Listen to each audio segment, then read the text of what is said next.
5 minutes later, phone rings again. Carl says, hello? Carl! She's crying. Carl, my husband heard me talking to you, and he made me tell him all about you and me, and he made me tell him where you are. And Carl, he's got a gun. This time, Carl hangs up the phone, right? Mabel is in Stan Lane's room in the same hotel across the breezeway, making these phone calls from Stan's room.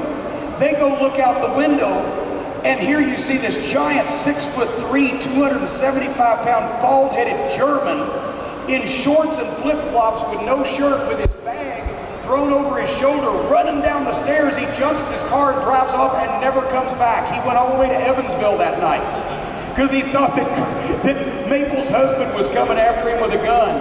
And they're dying laughing. So the next day, Stan asked Carl, said, well, how was your night? Oh, I decided to come over here to Evansville instead of staying in Louisville. I figured it'd break the trip up a little better.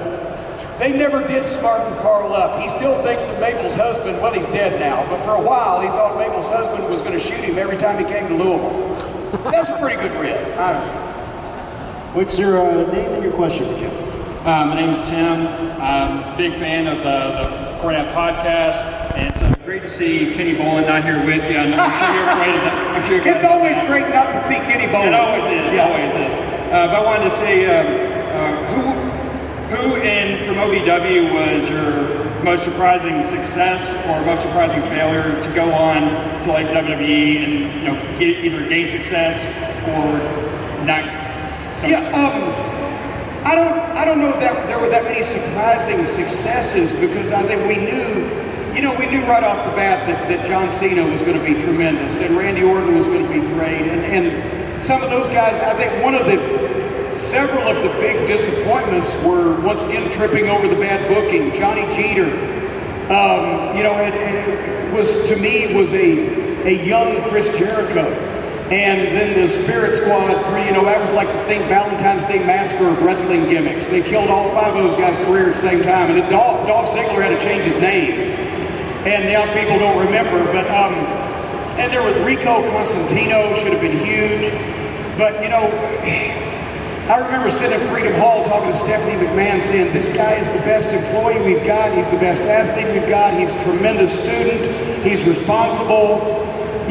All he needs is a chance. He will be the most golden member of your locker room.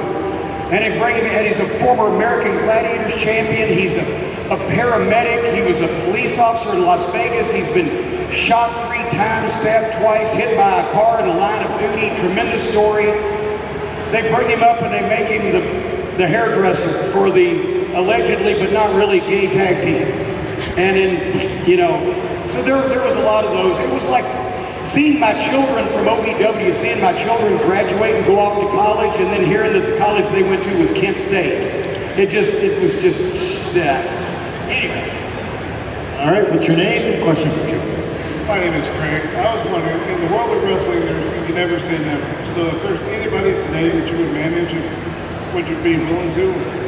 And who would you want to manage? Oh, God. There's people today that I would manage if I was 20 years younger.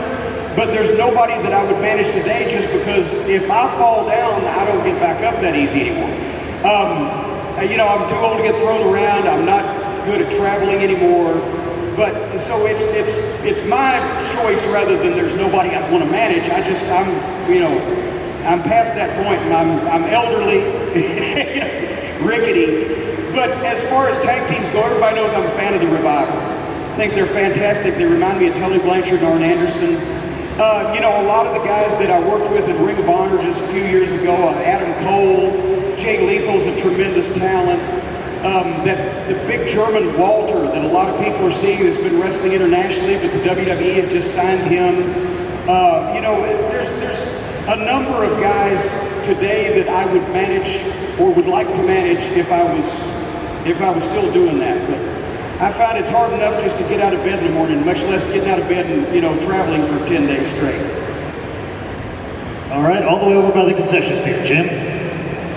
Yes, Mr. Cornette. In your opinion, what is the best wrestling angle of all time, and what is the worst wrestling angle of all time?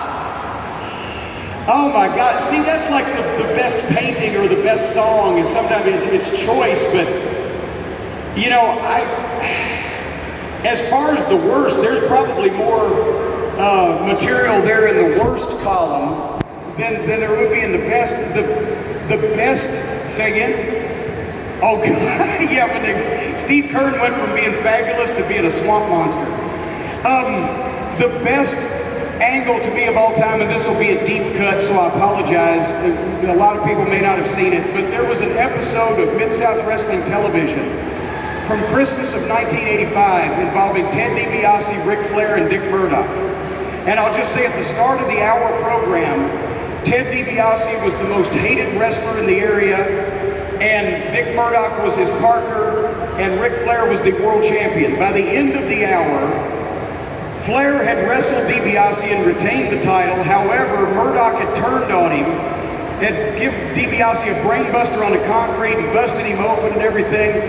And so by the end of the hour, Murdoch is now the most hated wrestler. Flair's still the